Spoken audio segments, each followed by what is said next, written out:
Good morning बेटा।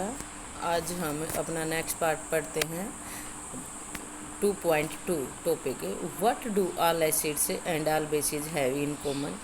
कि ऐसा क्या है जो सभी एसिड और सभी बेस के अंदर कॉमन है, यानी कि चाहे कोई भी एसिड हो उसमें ऐसा क्या है। वहाँ पर हाइड्रोजन आयन होते हैं और बेस के अंदर क्या होते हैं, OH आयन होते हैं जो सभी में कॉमन होते हैं। तो आज हम ये सब पढ़ेंगे। In section 2.1 we have seen that all acid have similar chemical properties. हमने देखा कि सभी एसिड के अंदर एक समान केमिकल प्रॉपर्टी है। What leads to this similarity in properties, ऐसा क्या है जो इनकी प्रॉपर्टीज में समानता लाता है। We saw in activity 2.3 that all acid generate hydrogen gas on reacting with metal. की सभी एसिड हाइड्रोजन गैस लिबरेट करते हैं जब वो मेटल के साथ रिएक्शन करते हैं। ये हमने एक्टिविटी 2.3 में देखा था। So hydrogen seems to be common to all acids. तो ऐसा लगता है कि वो हाइड्रोजन ही है जो सभी एसिड के अंदर कॉमन है, यानी कि एक समान है। Let's perform an activity to investigate. तो इसकी इन्वेस्टिगेशन करने के लिए, इसको सर्च करने के लिए हम ये एक्टिविटी करते हैं कि all compound containing hydrogen are acidic. कि क्या सभी कंपाउंड जिनमें हाइड्रोजन होती है वो एसिडिक इन नेचर होते हैं, हम ये देखते हैं। तो ये एक्टिविटी क्या करी है कि टेक सॉल्यूशन ऑफ ग्लूकोज, कि ग्लूकोज का सॉल्यूशन लो, अल्कोहल का, हाइड्रोक्लोरिक एसिड का, सल्फ्यूरिक एसिड का, इनका सॉल्यूशन ले लो और fix two nail on a cork, और एक कॉर्क पर 2 कीले ठोक लो and place the cork in a beaker 100 ml, और उस कोर को एक 100 ml के बीकर में रख लो। Connect the nails. अब इन नेल्स को, उन नेल्स के बीच में ज़्यादा गैप नहीं होना चाहिए बेटा। उन अभी फिगर में दिखाते हैं कि आपको उन नेल्स को, दोनों टर्मिनल को 6 वोल्ट की बैटरी के साथ जोड़ना है और एक बल्ब लगाना है और एक स्विच लगाना है, जैसा कि फिगर में दिखाया गया है। ये आप फिगर को देखो, इस फिगर में देखो एक कोर है, इसमें 2 कीले ठोक ली हैं और इसमें डाइल्यूट सल्फ्यूर, यहाँ पर कौन सा सॉल्यूशन है, हाइड्रोक्लोरिक एसिड का। ये रबर कोर का बल्ब है, बैटरी है, और ये बीकर के अंदर रखा हुआ, क्योंकि बीकर में हमने वो सॉल्यूशन लेना, अलग अलग शुगर सॉल्यूशन जो हमने यहाँ पर बताए, किस किस का बताया, हाइड्रोक्लोरिक एसिड, सल्फ्यूरिक एसिड और ग्लूकोज सॉल्यूशन, ये हमने यहाँ पर लेने हैं।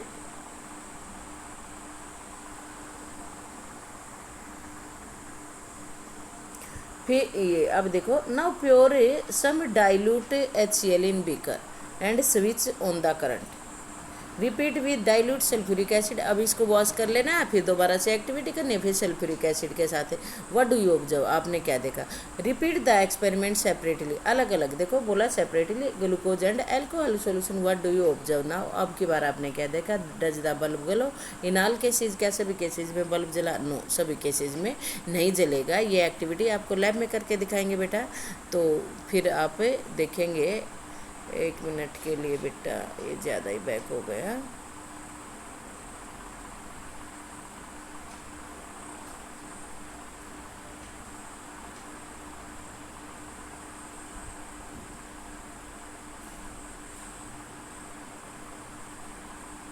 पेज नंबर देखते हैं बेटा, कौन सा, ये लो। ओके बेटा, तो अब हमें पेज नंबर 23 पे देखो, क्या सभी में बल्ब जला, नहीं जलेगा। ये हमें पहले ही बता चुके हैं कि नहीं जलेगा। चलो अभी तो इसको थोड़ा लार्ज से कर लेते हैं। The bulb started glowing in the case of acid, कि एसिड के केस में स्टार्ट किया जलना, एज शोन इन फिगर, जैसा कि फिगर में दिखा। But you will observe that glucose and alcohol solution do not conduct electricity, वो इलेक्ट्रिसिटी को कंडक्ट नहीं करते। अगर इलेक्ट्रिसिटी को कंडक्ट कर रहे होते तो बल्ब जल जाता। Glowing of the bulb indicated, जो बल्ब जल रहा है वो यही दर्शाता है। ग्लोइंग ऑफ बल्ब क्या दर्शाता है, ग्लोइंग ऑफ बल्ब, कि ये इलेक्ट्रिसिटी को कंडक्ट कर रहे हैं या नहीं। Glowing of bulb indicate that there is flow of electricity current through the solution, solution में से इलेक्ट्रिसिटी करंट फ्लो हो रहा है, यही वो दिखाता है। The electric current is carried through the acidic solution bye ions, acidic solution में ये आयंस के द्वारा फ्लो करता है। Acid contain H ion, acid में क्या आयन होते हैं, एच आयन होते हैं, और कैटायन क्या होते हैं, आयन से एच कैटायन और एनायन के रूप में, जैसे कि क्लोरीन है, क्लोरीन एनायन होता है यानी कि नेगेटिव चार्ज होता है इन HCl, NO3 इन HNO3, HNO3 के अंदर जो नाइट्रेट है, और सल्फेट के अंदर H2 सल्फेट होता है सल्फ्यूरिक एसिड में, और नाइट्रेट होता है ये नाइट्रिक एसिड में, और CH3COO ये आयन होता है किसमें, ये है फॉर्मिक एसिड में।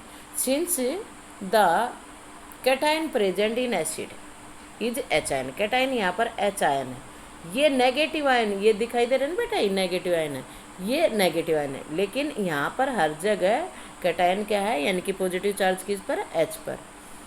It suggest that acid produce hydrogen ion in aqueous solution which are responsible for their acidic properties, जो अपनी एसिडिक प्रॉपर्टीज के लिए जिम्मेदार है। Repeat the same activity with alkalis such as sodium hydroxide, alkali के साथ यानी कि बेसिस के साथ भी करेंगे, सोडियम हाइड्रोक्साइड के साथ, कैल्शियम हाइड्रोक्साइड के साथ। व्हाट कैन यू कंक्लूड, आप क्या कंक्लूड निष्कर्ष निकालते हैं from the result of this activity, इस एक्टिविटी से। तो अभी हमें ने ये पढ़ा एसिडिक का, अब हम आगे नेचर देखते हैं बेसिस की और